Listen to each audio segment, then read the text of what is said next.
बनाया। दिल्ली से स्टार्ट, मनाली के रास्ते से लद्दाख तक रोड ट्रिप, टेंट लेकर कैंपिंग करते हुए नेचर के बीच एडवेंचर, ये हमारा सपना बन गया था। हमने अपनी जीप रेडी की, स्नैक्स, जैकेट्स, मेडिसिन्स सब पैक किया। किसी ने भी सोचा नहीं था कि ये ट्रिप सिर्फ एक एडवेंचर नहीं, एक ऐसी कहानी बन जाएगी जहां हम जिंदा बच गए। यही सबसे बड़ी बात थी। हमने दिल्ली से अपना रोड ट्रिप ऑफिशियली स्टार्ट किया सुबह के 6 बजे। मौसम हल्का क्लाउडी था, लेकिन हमें कॉन्फिडेंस था कि हम इजीली मनाली तक पहुंच जाएंगे। इनिशियल ड्राइव स्मूथ थी, हाईवेज पे म्यूजिक ऑन, स्नैक्स और जोक्स का सिलसिला चलता रहा। हर टर्न पर एक्साइटमेंट और सेल्फीज लेते गए। लेकिन जैसे ही हम हिमाचल के इंटीरियर रोड्स में एंटर हुए, वेदर ने मूड बदल दिया।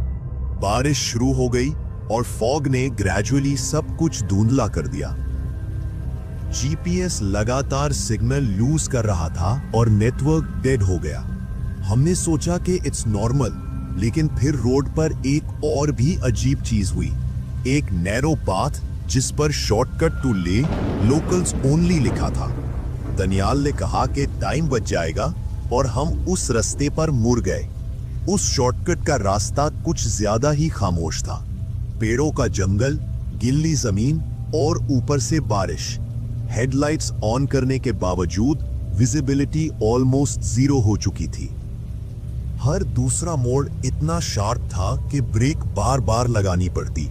समीर ने मजाक में कहा, भाई ये सीन तो हॉरर मूवी जैसा लग रहा है। लेकिन दिल के अंदर सबके थोड़े नर्व्स टाइट हो रहे थे।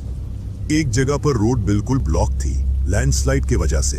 हमें रिवर्स लेकर दूसरा रास्ता लेना पड़ा। तभी हमने एक पुराना ब्रिज क्रॉस किया जो सिर्फ लकड़ी का बना हुआ था। जीप ने जैसे ही ब्रिज क्रॉस किया, पीछे से एक जोर का क्रैश साउंड आया, जैसे कोई चीज टूट गई हो। हमने पीछे देखा, लेकिन कुछ भी क्लियर नहीं था, सिर्फ अंधेरा, फॉग और बारिश की आवाज। इस रास्ते ने हमें एक अजीब सी दुनिया में ला दिया था, जहां जीपीएस काम नहीं करता, कोई बंदा नजर नहीं आता और हर मोड़ पे लगता है कि कुछ छुपा हुआ है। ये सिर्फ रास्ता नहीं था, ये एक टेस्ट था, हमारी हिम्मत का, हमारी दोस्ती का और शायद हमारी जान का भी। जब रात के लगभग 8 बज रहे थे और बारिश फुल फोर्स में थी, तो हम सब का पेशेंस ब्रेक होने लगा। जीप का फ्यूल भी कम हो गया था और हम थकन से ऑलमोस्ट कोलैप्स करने वाले थे। हर तरफ जंगल, पत्थर और अंधेरा, कोई साइन ऑफ लाइफ नहीं। तभी एक मोड़ पर एक फेडेड बोर्ड नजर आया, Shanti hill view guest house 500 metres ahead. Board पुराना था, पेंट ऑलमोस्ट उतर चुका था, लेकिन उस वक्त हमें सिर्फ एक छत चाहिए थी। जब हम वहां पहुंचे तो एक पुरानी बिल्डिंग सामने थी। 2 फ्लोर्स का स्ट्रक्चर, लकड़ी के दरवाजे और वॉल्स पर मूस ग्रीन फंगस। लाइट्स कुछ कमरों में थी, लेकिन हॉलवे में अंधेरा और डैम्प स्मेल थी। एक अजीब सी ठंडक थी जो हवा के साथ सीधा जिस्म में उतर रही थी। हमें वेलकम करने एक बूढ़ा आदमी आया, जिसका नाम उसने बताया रामू काका। उसकी आंखें इतनी ब्लैंक थी जैसे वो किसी ट्रांस में हो। बिना ज्यादा बात किए उसने हमें 3 सेपरेट कमरे दे दिए। कहा, डिनर रेडी है, लेकिन 9 के बाद किचन क्लोज हो जाता है। रात को ज्यादा आवाज मत करना, यहाँ जंगल के जानवर है। कमरे में एंटर होते ही हमें फील हुआ कि हवा रुक गई है।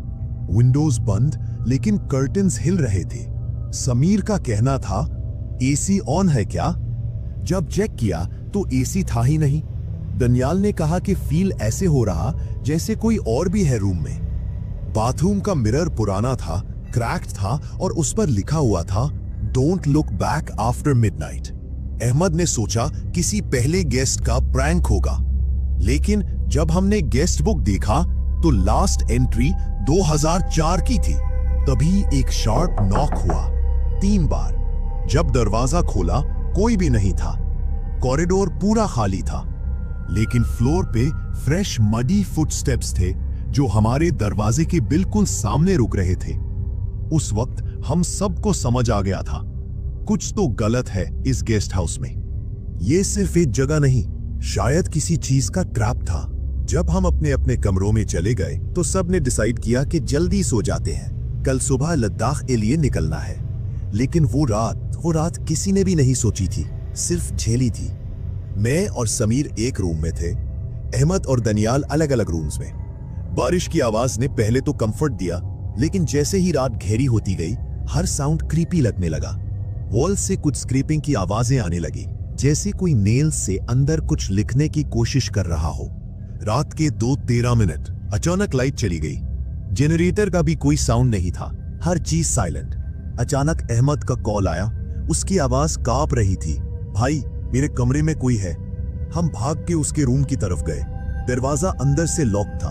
अहमद चिल्ला रहा था, दरवाजा खोल नहीं रहा, कोई मेरा हाथ पकड़ रहा है। जब जोर लगाया तो दरवाजा खुल गया और अंदर अहमद अकेला था, मगर उसका हाथ लिटरली ब्लैक मार्क से भर चुका था, जैसे किसी ने फोर्स से पकड़ा हो। दनियाल का हाल भी कुछ अलग नहीं था। उसने कहा कि उसने एक वाइट साड़ी वाली औरत को हॉलवे से गुजरते देखा, बिना पाँव के। उसकी आंखें सीधा दनियाल की तरफ देख रही थी, लेकिन उसका चेहरा पूरा ब्लर था। समीर ने मेरा कंधा शेक किया और कहा, भाई वो बाथरूम के मिरर में कोई रिफ्लेक्शन था, लेकिन तू तो बेड पे था। और फिर उसी वक्त एक और नॉक, इस दफा ज्यादा जोर से। जब हम सब ने दरवाजा खोला, हॉलवे में एक औरत खड़ी थी, सफेद कपड़े में, लेकिन उसका चेहरा नहीं था, ना आंखें ना मुंह, सिर्फ एक ब्लैक होल जैसा शैडो। और उससे पहले कि हम रिएक्ट करते, उसकी आवाज आई, तुम वापस नहीं जा सकते, तुम अब इस जगह का हिस्सा हो। हम सब ने दरवाजा बंद किया और सुबह तक एक कोने में चिपक कर बैठे रहे। हर एक मिनट एक घंटे जैसा था। वो रात जैसे तवील से तवील होती गई।